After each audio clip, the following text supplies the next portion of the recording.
In fiction, from Dracula to True Blood to Twilight, when vampires feed, they kill. But in the strange world of so-called real vampires, there's a certain etiquette to drinking blood. You don't attack strangers and bite them on the neck. No. I find that abhorrent behavior to force a feeding on anybody. Balthazar, who says he feeds about twice a week, agrees to let us film him feeding. He wants to help lift the veil on what society considers taboo. I'm going to give you an example of a safe blood feed. Not necessarily the safest, but it is my most comfortable way to feed. Not necessarily the safest. No, the safest blood feeds, they actually draw the blood from the vein. They draw it using a needle, he says. Some will then transfer the blood to a glass and drink it. But in this case, what are you going to do? I'm actually going to take it straight from the donor, right here. We use this area because it doesn't scar up. It heals a lot faster. Bo is the donor. He's done this before. Does it hurt? It's not comfortable, but it doesn't hurt. I mean, it's not any worse than getting a piercing or a tattoo. Balthazar removes his fangs and rinses with mouthwash. He sterilizes the skin, all meant to make things safe. But in reality, as you'll hear later, it's far from safe. The good thing with the blade I'm using, I don't actually have to cut. I can just poke. Poke and be done. Yeah. I use a brand new blade every time. Are you ready? Yeah, why not? See?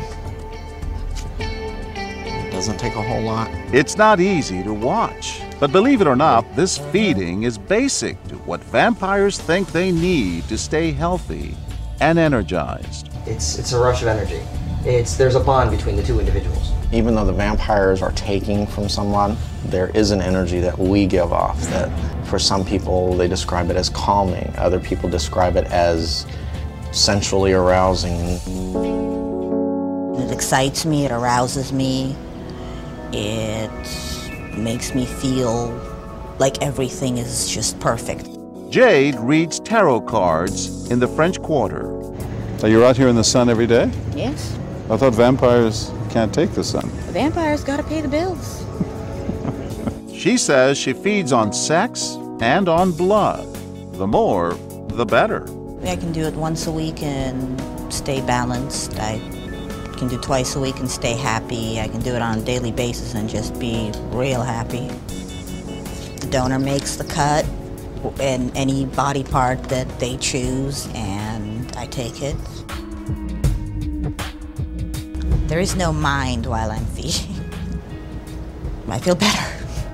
What would you tell these folks who are doing this? Stop. Find a substitute. Drink a Bloody Mary. Dr. Jeffrey Hopton, an infectious disease expert at Louisiana State's Health Sciences Center, says there's no medical benefit to drinking blood. They say they feel better after they drink human blood. Well, the placebo effect can be very powerful.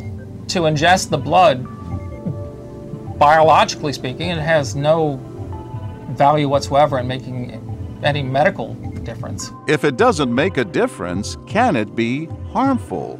The doctor says yes. Not only is the person who's ingesting the blood at risk, but the person who is donating the blood, who was cut, is also at risk from infection. Why? Because a lot of these infectious agents are present in the mouth, in saliva. Any cut in the mouth can be a dangerous opening to blood tainted with HIV or hepatitis or other deadly viruses we can't even test for yet.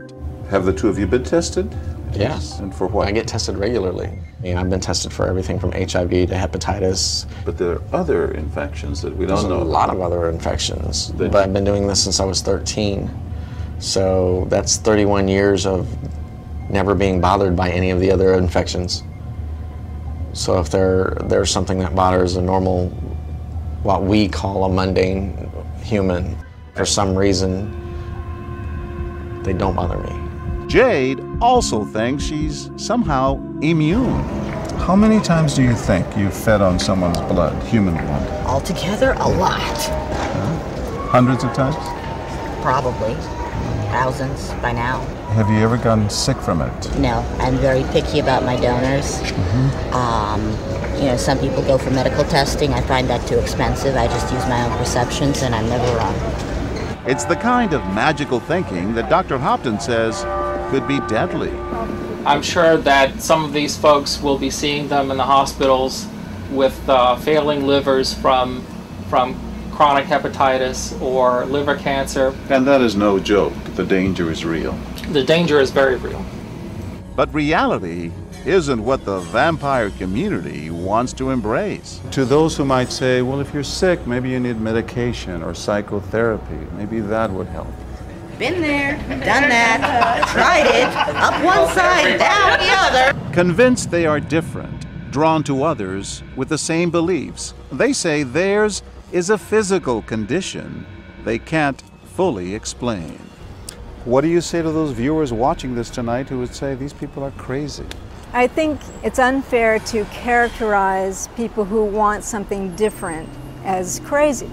They're looking for a way to express themselves that makes sense to them, that empowers them, and the vampire is this larger-than-life, sexy, charismatic figure of mystery and darkness that just makes them feel alive.